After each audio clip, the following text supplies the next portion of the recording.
So, let us continue with our minimum cost flow problem. I will quickly revise the whole thing.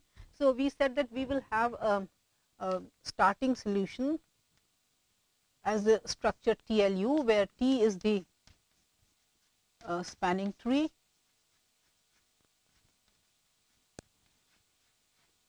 yes, spanning tree consisting of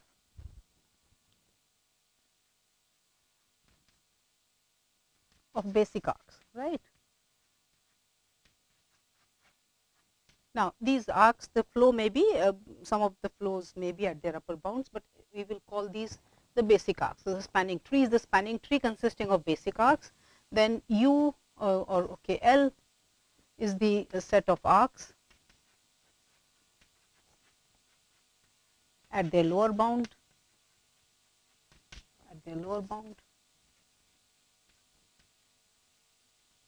which is 0 in our case right now, right. Yeah. So, you can see, you can guess that there can be situations where the lower bounds are not necessarily zeros. We will just mention them at the end of the when this thing is over. Then U is the set of non-basic arcs. Similarly, U is the set of non-basic arcs at their upper bounds. Okay. So, we have this structure given to us, starting thing, and we also need to discuss later on how to get a starting spanning tree structure like this. We will do that. So, anyway, then given this, they compute the dual solution. So, I was mentioning it last time also, compute the dual solution. So, this we do by select to or put W1 as 0. Okay. So, we will always do that, and so we call this we also call this the root node, and therefore, the spanning tree is also called a rooted tree. And the significance of this comes in later on, but anyway, right now we are saying that W1 is 0, right. So, then you can compute the remaining remaining n minus 1 Wi's uniquely, right. So, you can do that because you will have for the basic tree you have n minus 1 arcs, and once you fix one of the Wi's, you have n minus 1 W variables to decide given n minus 1 equations. And so, because the relative prices for the basic arcs must be zeros, so we get the remaining this thing, right. And the process is not difficult, because you see it is a spanning tree, so it is a connected tree, right, with n minus 1 arcs. So, once you have your arc 1 and here you have put the dual variable as 0, then there will be at least one arc incident on it. Correspondingly, for this, let us say it is J1, then you will fix, you will say that W1 minus WJ1 is equal to C1 J1. So, that tells you that WJ1 is minus C1 J1. Similarly, because it is a connected thing, there will be an arc like this or like this. So, you just go on, because the tree structure is given to you. So, you can, and again as we mentioned that the basis is triangular. So, backward substitution you are essentially doing, and the backward substitution you are starting from node 1 onwards. So, you can accordingly fix as you go along the tree, you can fix all the dual variables also. So, we do that, and then yes. So, after that compute Cij bars, right, and we said that if Cij bar is greater than 0 for Xij 0, right, for a non-basic variable which is at its lower bound, then you cannot, because increasing a value here would also increase the objective function value. So this is optimality criteria for Xij 0, and if Cij bar is less than 0 for a basic non-basic variable at its upper bound, then also we cannot improve the value of the objective function, because if you want to reduce this value, then Cij bar negative, the product will become again positive, and it will be a positive increase in the value of the objective function, right. If this, then the current solution is optimal. Okay. So therefore, we will look for we will always, at the end of, once we have obtained a basic feasible solution, we will check for optimality. If we find some arcs violating the optimality condition, then we will consider them for entering into the basis. So now here, as I said, right now I will follow Danzig's pivot rule, which says that to select the arc, select the arc which violates optimality criterion the most. That means it may either be a Cij bar negative, which is the most negative, or it may be a Cij bar positive, which will be the most positive. So that means you will have to compute all the Cij bars for the non-basic arcs, and then select the one which violates the optimality condition the most. Okay. So Danzig's rule, and as I told you that the other pivot rule could be that you the moment you find one arc which is violating the optimality condition, you enter it. And of course, there can be in between. So these are the two extremes. You first compute all Cij bars and then find the best one to induct, best one in Danzig sense, or you just the moment you find one arc which is violating the optimality condition, you try to enter it. So there are also in between rules, and one can, I will give you some more references later on, so you can go through them. Okay. So that's it. So once therefore we use Danzig's pivot rule. So we decide on an arc to enter the basis, and now what happens when an arc enters the basis? So that means you will add. So suppose, consider, now let us say that Cij bar is less than 0, and currently Xij is 0. So it means this is a non-basic variable at its lower bound, and the corresponding Cij bar is less than 0. So increasing the value of Xij will improve the objective function value. So in that case, if you consider T union Ij, right, has a cycle. See, I went through all this in detail for the transportation problem, where I demonstrated to you how a theta loop would be available, and the same kind of thing happens here. So we will not spend time on rigorously establishing that this will have a cycle, but anyway, because this will be now n cells and so n arcs, and so they must be linearly dependent, because the rank of the matrix is n minus 1.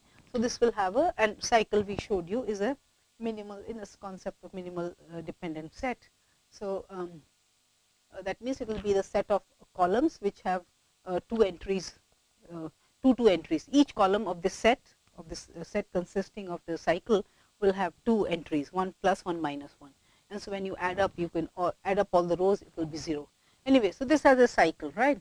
So now let's consider a configuration. Suppose this is I and this is J, right?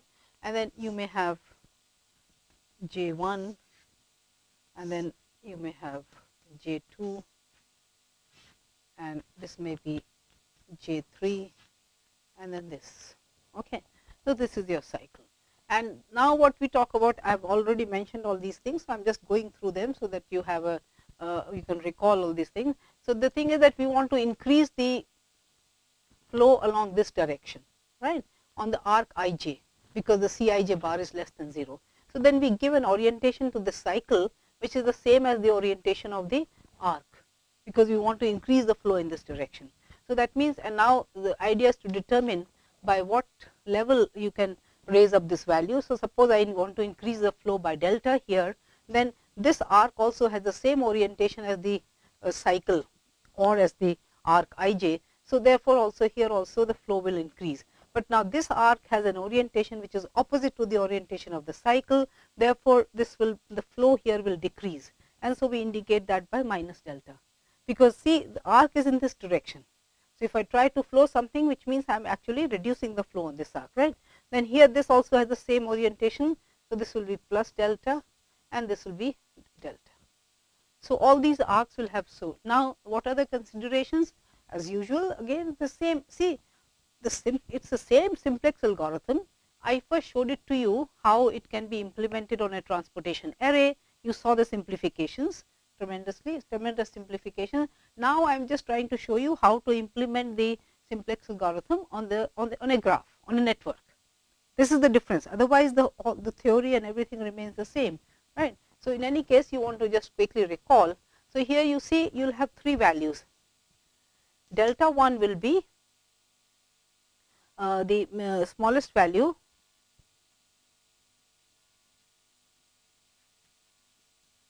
for which a basic variable, a basic arc. So, that means I am considering, see here you have this kind of thing, and you may already have a flow here j1. So, then you do not want, and here this would be the flow now will go up to plus delta, right. So, then we do not want the flow on this arc to go beyond its upper bound. So, we are saying smallest value for which a basic arc reaches its upper bound value. So, that means you are going to say that this is uij j1. So, which implies that delta is less than or equal to uj j1 minus, or let me write it properly here, okay, which implies, this implies that delta is uj j1 minus xj j1, right. Delta is this. So, less than or equal to. So, then among all such deltas, that means among all the positive deltas. So, here for example, this will be your delta would be less than or equal to uj3i minus x, whatever the flow here xj3i, and so on. So, for all positive deltas you will compute the smallest one, because none of these constraints should get violated. So, delta 1 is the smallest value for which a basic arc, delta is smallest value of delta for which a basic arc reaches its upper bound, right. Similarly, delta 2 would be, now here you see that for the ones for which it is negative, see here the new value is xj2 j1 minus delta, right. I am trying to flow delta units along this, which means that you are actually reducing the flow on this arc by delta. So, this is this. Now, this should remain greater than 0, which implies that delta has to be less than or equal to xj2 j1. So, whatever the flow on the arc j2 j1, your delta cannot exceed that for all the minus ones, right. So, delta 2 is the smallest value for which no basic variable, no basic arc has negative flow, right.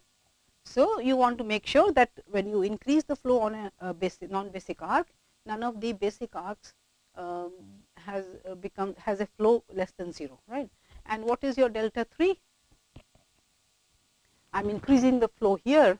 So, delta 3 is actually your, here it will be uij, or in other words delta 3 is the upper bound constraint for the incoming arc. You are increasing the flow here. So, in I can say that this is going to enter the basis, it's going to become basic, depends on how or the choice is, right. And now let's quickly write down. So how, and similarly you can write down these values when, so I have considered the case, or okay, maybe I'll draw it again for you here and we'll quickly revise the considerations. So now you can also have a situation when the arc has a flow like this, and maybe let's consider the same situation. J2 has, okay,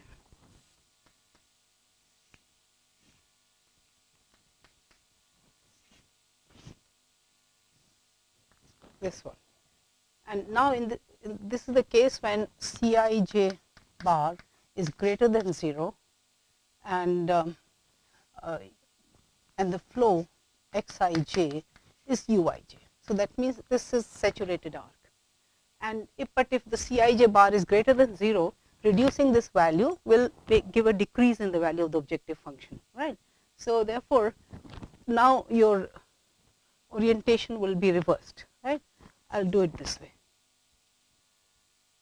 fine. And so this will be minus delta, right.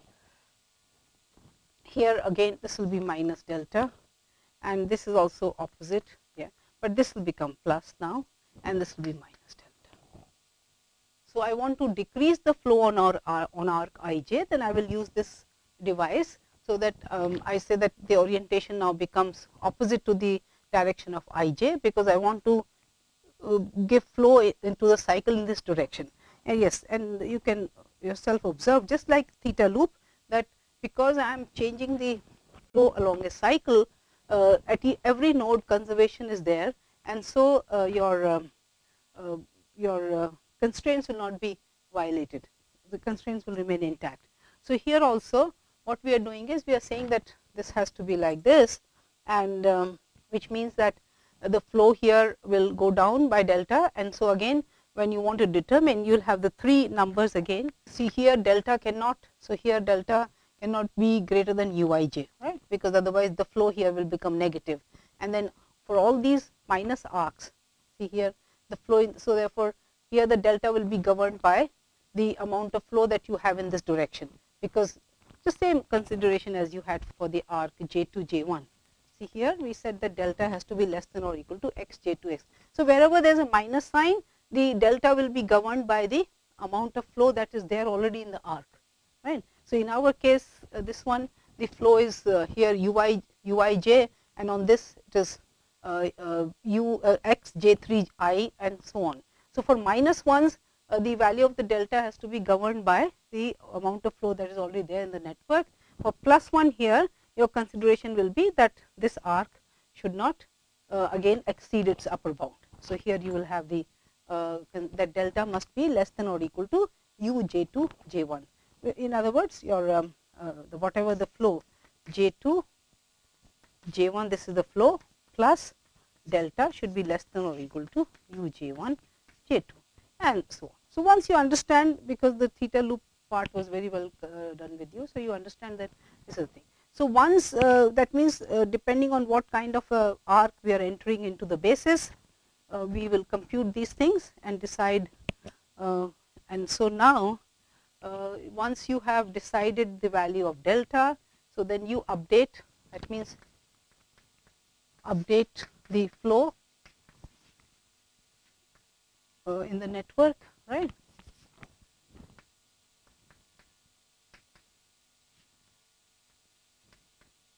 So you, this is the next step, update the flow in the network. Now you have to recompute the dual solution. So just as in the case of the transportation problem, I showed you a shortcut. So here also there is a shortcut. We don't need to compute the dual solution from scratch. We can take advantage of our earlier calculation.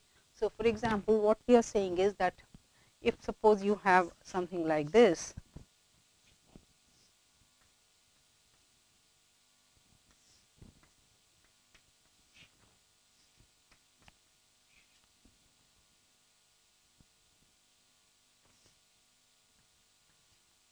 suppose this is a tree solution, right, and suppose this arc is a candidate for entering the basis, right. So then yeah, and I should have told you that wherever the say for example out of these three, yes, I should have mentioned this also. So say for example, if delta is equal to delta 1, that means the minimum of the three. So yeah, I should have written that down. So final choice of delta is minimum of delta 1, delta 2. I hope you can read it. This is delta 3. So out of these, once you compute these three numbers, then choose the smallest one of the three, and that will be the value of delta, right, at which this variable will enter the, or this arc will become a basic arc, and the flow will get determined. So here for example, if delta is delta 1, then what is happening? If delta is delta 1, that means one of the arcs is reaching its upper bound before any of these two things is happening. So what will we do? Once this happens, so again I will not write it down because it's the same steps for the, as we did for the transportation. So once an arc reaches its upper bound, we will rename it as a non-basic variable and drop it from the basis. So that means suppose it is this arc which is reaching its upper, which for which this minimum is attained. So then this will reach its upper bound when I update the flow. So this will become non-basic, this will become a basic arc, and this will become non-basic, right. So again I will have to recompute my, so that means this is my incoming variable, this is my exiting arc from the basis. If the minima occurs for delta 2 out of these three, if delta 2 is the smallest number, that means some arc is going to become 0 when I have the flow at level delta in the cycle. So that means one arc will become, and so you can say that for example here smallest value for which the basic arc has negative flow will become negative. So that means before that happens, so here that means this arc therefore becomes non-basic and this arc becomes basic, the usual pivot, right, because this will become 0 and this has become positive. And if delta is minimum for delta 3, then this has reached its upper bound before anything else happens. So that means I don't have to change the status of ij, the arc ij remains non-basic, but now it reaches its upper bound. So it is there's a positive flow on the arc which is equal to its upper bound, but I don't change the status of the arc, it remains non-basic. So these are the three things that will, so your this describes your pivot rule completely, and accordingly you can also manage the pivot rule here, right. So now you have recomputed. So how do you recompute the dual solution? So idea is that I'll give you the simple rule here, try to write it in this much space. Okay, so this is suppose arc ij is entering the basis and arc PQ is leaving the basis. And you have seen that it can be in two different ways. Either the arc is becoming, the flow is becoming 0, or it is reaching its upper bound. Two things can happen. Okay, so it's leaving the basis. Now, what you do is, in the current, I mean the tree, before you do this actually, arc ij is entering and this arc PQ is, so drop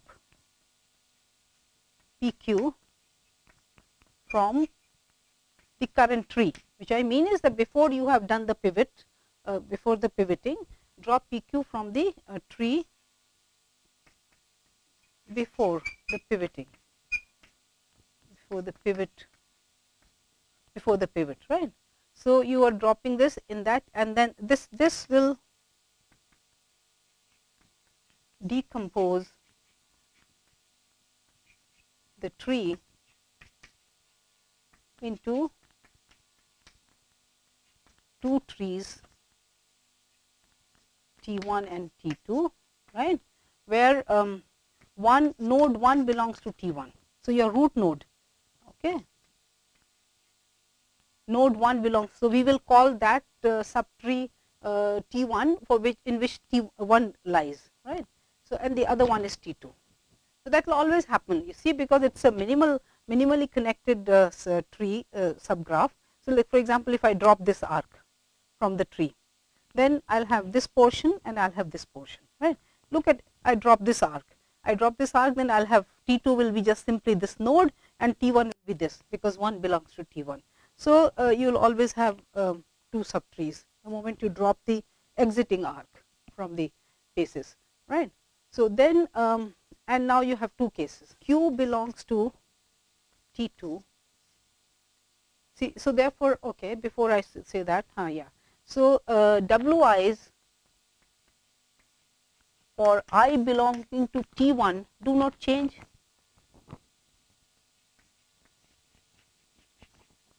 Why? Because this remains 0. So, since T1, all these arcs are connected to node 1. So, therefore, your dual solution, your dual equations remain intact, and so these dual variables will not change. So, Wi's for I belonging to T1 do not change, because my value here of the root node, the dual variable corresponding to the root node does not change, right. Now, if Q belongs to T2, so there are 2 possibilities. If the arc is like this, say for example, and let me say that this is the exiting arc. So, let us say 3, 5 is the exiting arc and this is coming in, okay, in this one. So, what we are saying is that here either, so what is it? If this is leaving the, if we are dropping this, then what is your T1? See, I have dropped this. So, your T1 is this, these 3 arcs, and your T2 will be simply this one, right. T2 consists of the arc 5, 6, and so now you, if the arc is in this direction, then your node 6 belongs to T2, and if the arc will be in this direction, then what we will say is that, see, if I call it PQ, then P will be in T2. So, that depends on the notation. So, if Q belongs to T2, then what is happening? So, then you see, because P is not in T2, so the value of P, the WP has not changed. Then you have the equation WP minus WQ, right, less than or equal to, okay, yeah, you have it less than, yeah, that was the equation, but anyway. So, then let me write it this way, then CPQ minus WP plus WQ is CPQ bar, and which is less than 0, because that is why we decided that PQ will enter the basis, it was at 0 level, fine. So, then this is this, and if WQ prime is the new value of WQ, then what is the equation that needs to be satisfied?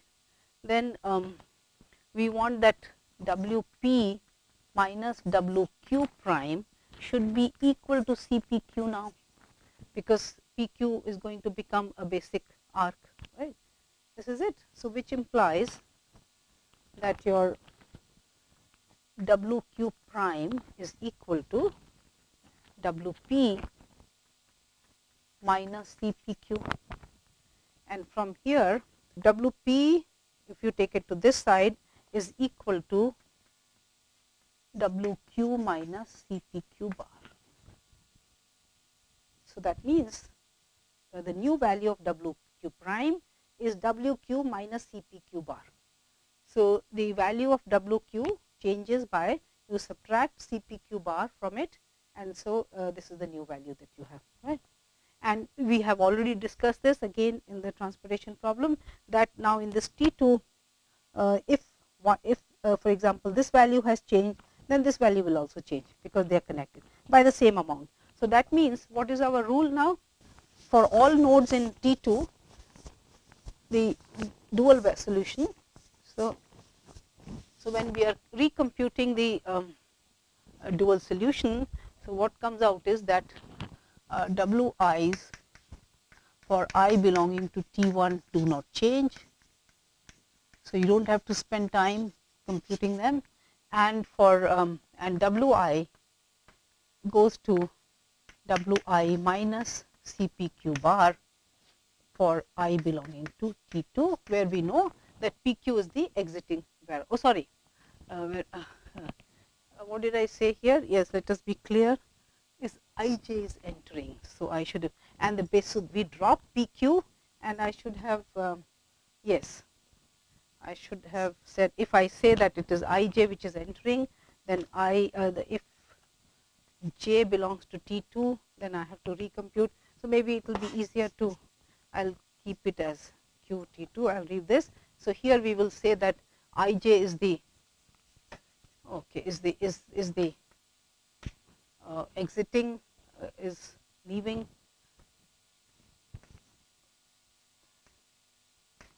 the basis, and arc PQ is entering. Okay, so make it the other way. So then drop Ij from the base, from the tree before the pivot. This will decompose the tree into two trees, and we will call T1 that tree in which one lies, and the other tree would be, other subtree would be T2, and then we are discussing like this. So if Q is T2, so yeah, so therefore we have to, yeah, so then these values will change by C bar PQ. So we said that you see, when the arc PQ is entering the basis and Ij is leaving the basis, then by dropping arc Ij from the tree, you see it will get disconnected into two parts, we said, and then so T1 and T2 will be the two parts of the tree, and node, we call T1 that subset of the tree in which one, the node 1, the root node lies. So therefore T1 will be that particular tree and T2 is the other one. Now the Wi's, so to recompute the dual solution, I am giving you a simple formula. So this is Wi's in T1 will not change, it is only the Wi's for the for the nodes in T2 which will change, right. And so here I am saying that see, for I in T2, the calculation I have already shown you, the Wi will change, will reduce by CPQ bar. So that means a new Wi would be Wi minus CPQ bar, right. And then of course we will continue with the algorithm, but in case P belongs to T2, that means the arc PQ that is coming into the basis. So either the node P belongs to T2 or the node Q. So in case node Q belongs to T2, then we update the corresponding dual value by Wi minus CPQ bar, right. And in case P belongs to T2, then W prime P minus WQ, you see, well, the calculation is simple. The new WP prime, the value of this WP prime minus WQ is CPQ, right, because the arc is coming into the basis. So the new dual values should satisfy this particular dual constraint as equality, right. So therefore it follows that W prime is WQ plus CPQ. Now when you substitute for CPQ bar, then the WQ will cancel and you will have WP plus CPQ bar. So that means WP has gone up by C bar PQ, right. So if P belongs to T2, then the dual variable will, the value will go up by C bar PQ, and since your T2 is connected, that means that all nodes in T2, the dual variables will go up by CPQ bar. So this is how, if you can remember this simple formula, then you do not have to recompute the dual variables for all the nodes, you only have to recompute them by for the nodes in T2, and that also the formula is simple, that if P belongs to T2, then the values go up by C bar PQ, and if Q belongs to T2, then they reduce by C bar PQ for I belonging to T2, right. So so therefore a real shortcut to recomputing your dual solutions. Here and here again we are taking advantage of the structure of the problem, right. So we are exploiting the structure and simplifying our computations. Okay. So now this happens, so then we continue. So then continue with the and I have already said that you update your flow in the network, recompute the dual solutions, and then continue with the algorithm.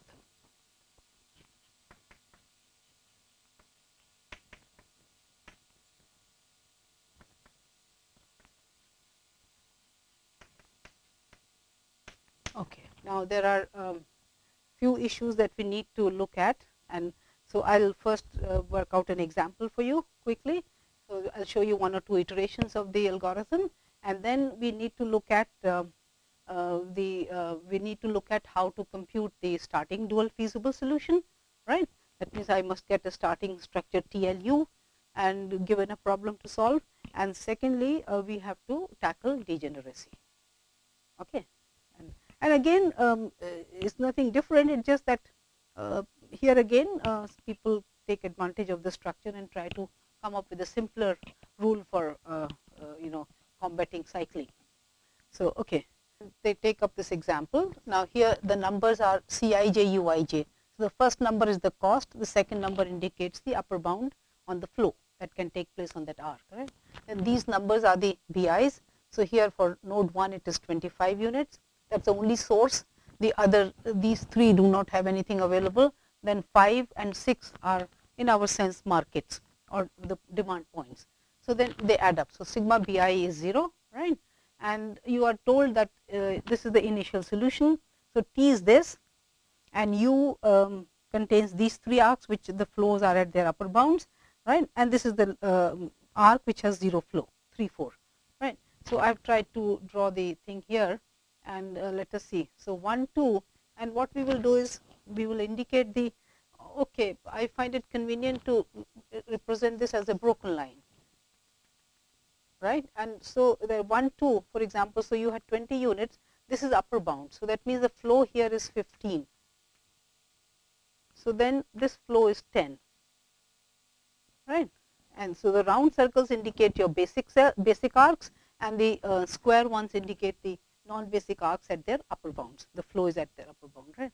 Then you have 3, 2, the flow is, and then you have 2, 4, 2, 4, the flow is at its upper bound, which is again 15. So I can fill up this, and then you have 4, 6, the flow is 10, which is, so we'll again denote this by broken line, and this is also a broken line, right? Okay. So then you have 10, so 10 go up this way, right, because this is the only thing. So 10 going this way, then 2, 5, you have how much? Now this is 15, this is going 15, so this must have 10 units of flow, right? Remember conservation. So if 25 units are coming in here, then 25 units have to go out. So this just becoming familiar with the when you're trying to do the algorithm on a network, right? Now here 5 units were required, and so you have 2, 5, then you have 4, 5, and 5, 6. So 4, 5, you have 10 units coming here, then you need 10 more here, so this will be 10, right? And so 10 going out, so you must have 5 units coming here, right? Because 5 units are demanded here. So 10 are coming, so this way you have 5 more units. So 15 are coming, then 5 get absorbed here, and 10 go on this way. So this is your starting feasible solution, right? And 3, 4 is 0, and in fact 3, 4 and 3, 5 both. We have not I should have included 3, 5 also. Both these arcs are at their lower bounds, which is 0 right now. And we to compute the dual solution, we'll quickly do this, right? And then you see that here, I'll just write it out. So the cost is 3. So that means 3 minus 0 plus W3 is 0, the basic arc, right? Which says that W3 is minus 3. So it's minus. So for these arcs it is, so I'll write it, this is minus 3. The same thing, we were doing that on a transportation array, now we have to do it on the network, right? So here again, this cost is how much? 3, 2 is 6. So you want that the Cij value, that means the Cij value 6 is equal to essentially Ui minus 3 plus W2. So W2 becomes 9. Is it okay? Yeah. W2 becomes 9, but then it should not be 9, it should be minus 9, I think, according to me. This is 6, so yeah, okay.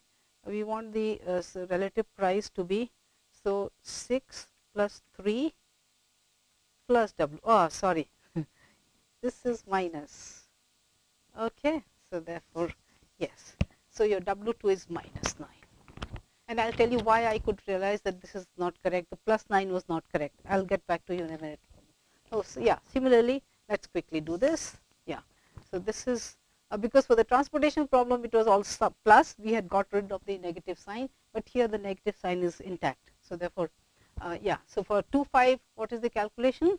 So, 2 should be equal to minus 9 minus W 5. So, minus W 5 is, or W 5 is minus 11, right. And for this one again you will have to write out 7 is equal to minus 11 minus W 4. So, that gives you W 4 as something is wrong because yeah. So, W 4 is minus 18. Let us see, let me write it again. See, what we are saying is C 4 5 minus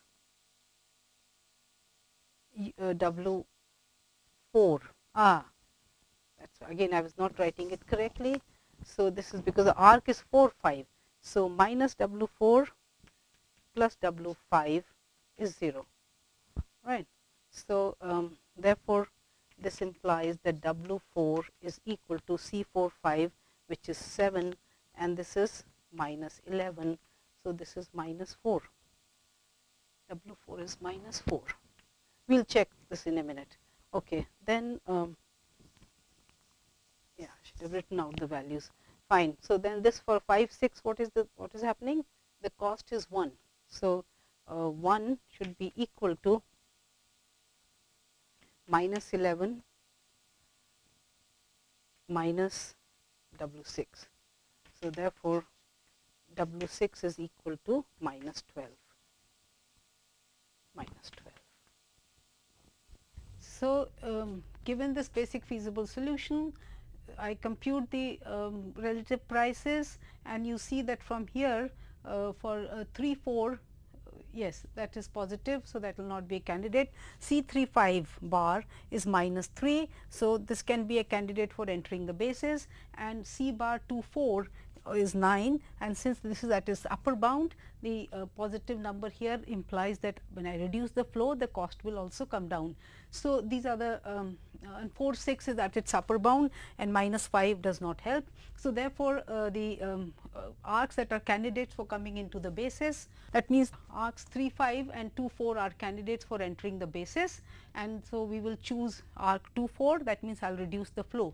But before I continue with the algorithm, I just want to make a note here that there is a nice interpretation for the dual variables for the network flow problem. So, here you see minus W I will be the distance of node I from node 1. That means, suppose I take the numbers which are the costs, I can treat them as distances. So, whether I call this as the distance of node I from node 1 or the cost of reaching node I from node 1, whichever way you want to interpret the numbers here, theCij's, then you see for any basic feasible solution with respect to the given tree, minus Wi should measure up to the distance of node I from node 1 with respect to the tree, right. So, for example, in the in this solution here, you see 1 3. So, here this is, and we start with W 1 as 0. So, then this is minus of this is 3, which is the distance of node 3 from node 1, right.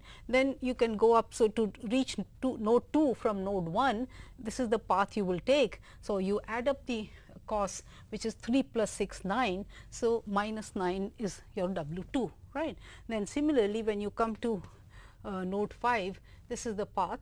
So, here this would be 3 plus 6 9 plus 2 11. So, minus 11 is your W 5. Now, when you go to node 4, you see this arc you traverse in the opposite direction. So, that means here I will, when I want to compute W 4, the distance, or okay, W 4 is minus 4. So, yeah, so maybe I should write here minus 4. Now, this is, or okay, whichever way you want to do it, fine. Yeah, this will be minus 3, or okay, minus 11. I have already come up to here, minus 11. Then this is traversed in the opposite direction. So, I will have to write plus 7 here, okay. And so, this will be minus 4, or you want to do it this way, that 3 plus 5. So, this is 11, right. So, if 11 and then minus 7, so that is 4, so minus 4. So, the distance or the cost of reaching node 4 from node 1 is 4 in our term, right. And similarly, this is 12, that means the currently. So, every time when you recompute your dual solution, this will be a very good check, because you have small networks, you can do it by hand. So, therefore, you will know immediately that given the tree solution, with respect to the tree, you find out the path for each node from node 1 and then add up the cost of the arcs that make up that path, and it should measure up to. So, minus of that sum should measure up to the dual value, the current dual value, right. Okay. So, this was just I wanted to show you that the dual solution has a very meaningful interpretation here.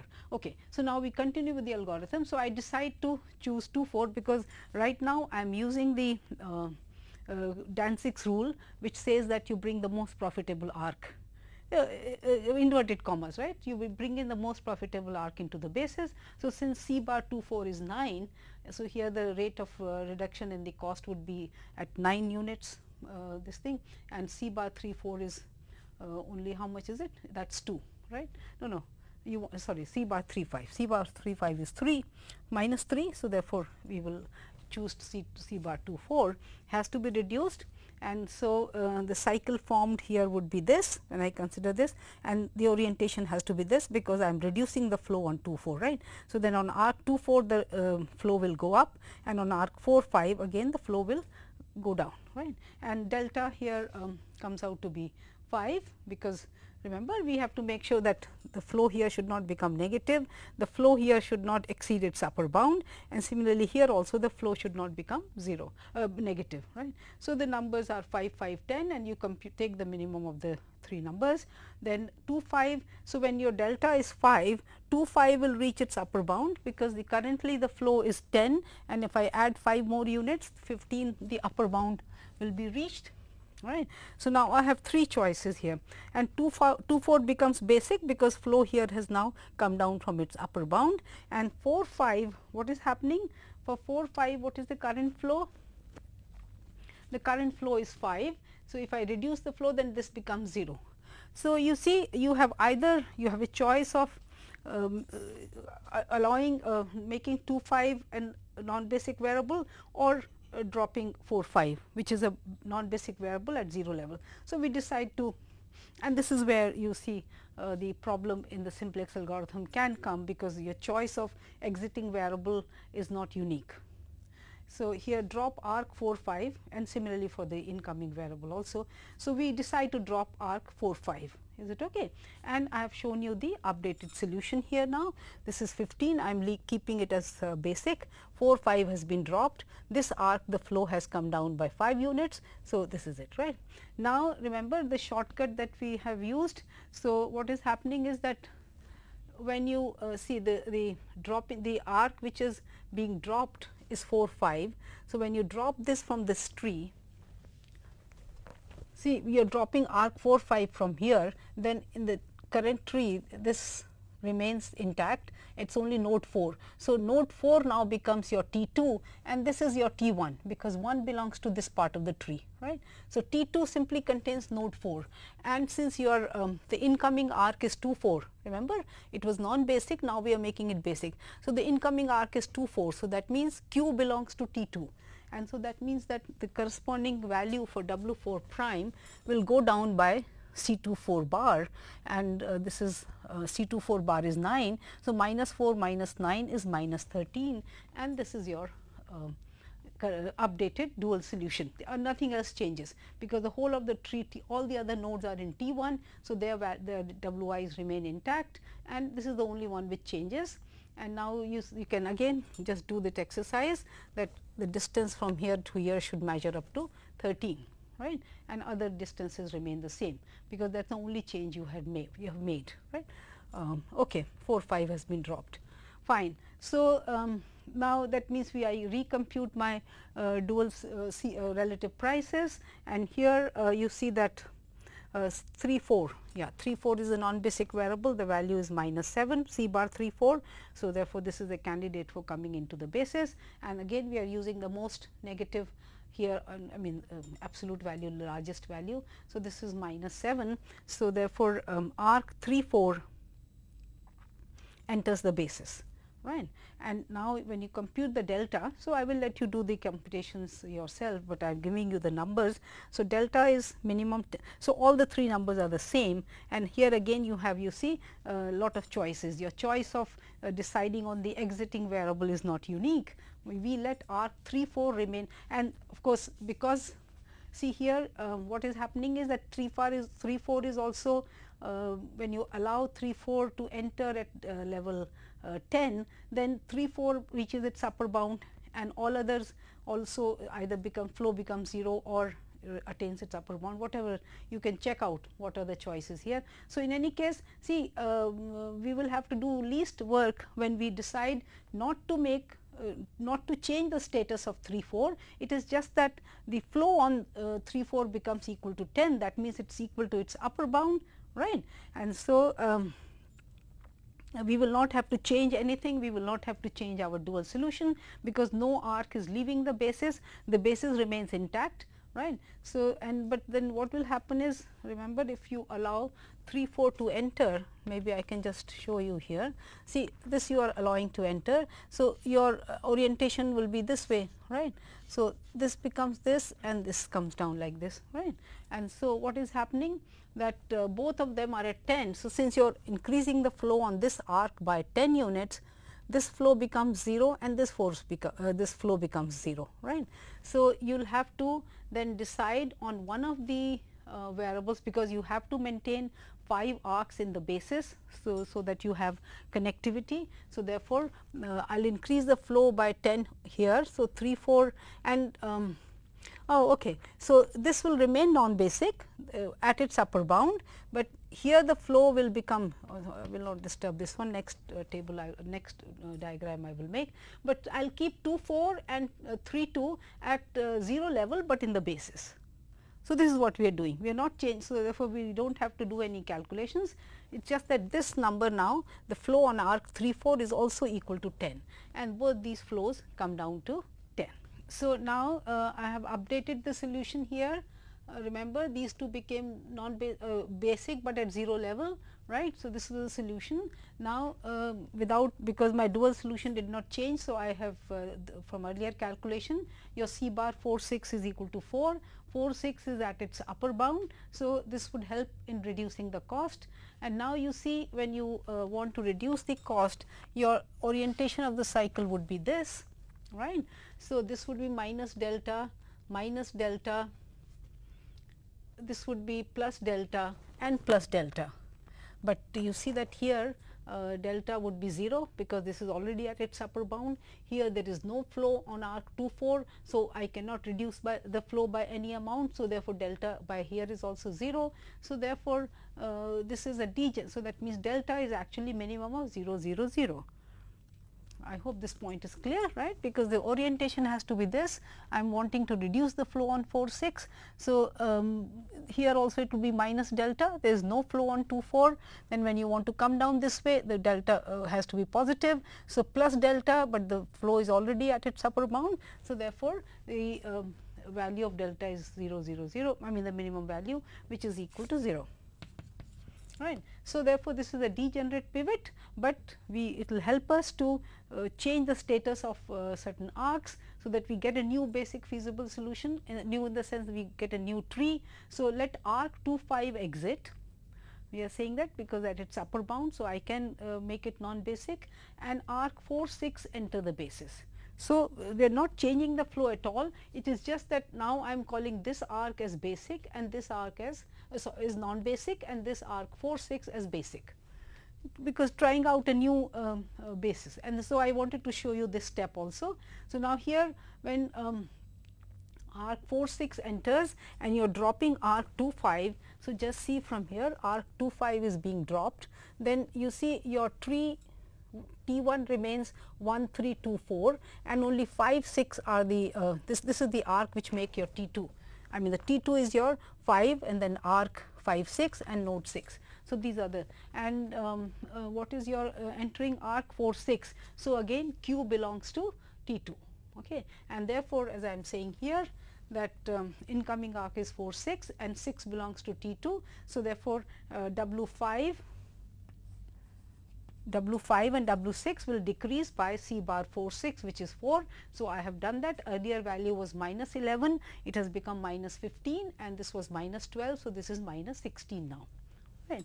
Okay. So, I think I have shown you enough iterations how to update your dual solution, how to update the flow and so on, and also try to demonstrate to you the shortcut in computing your dual values. Then I would like you to make maybe 1 or 2 more iterations. I think 2 more iterations from here to reach the optimal solution, and I have given an optimal solution here, but of course, it need not be unique, because remember the choice of exiting and entering variables has not been unique in all the iterations, but you can try out and see. So, anyway, this is one of the optimal solutions, and you should try to complete the this thing. So, basically I have tried to just translate the simplex algorithm to the network flow problem, min cost flow problem, and try to show you that because of the simple structure you can take advantage of the calculations, just as we exploited the structure of the transportation problem, because there the underlying graph or the network was simply bipartite. Here of course, it is not bipartite, but still we could exploit the structure and make shortcuts in your computation. So, I think the algorithm should be quite clear how we go about it. So, as I said, there are 2 considerations: degeneracy has to be tackled, and also a starting feasible solution, and we will use here phase 1, just as I showed you for the transportation problem.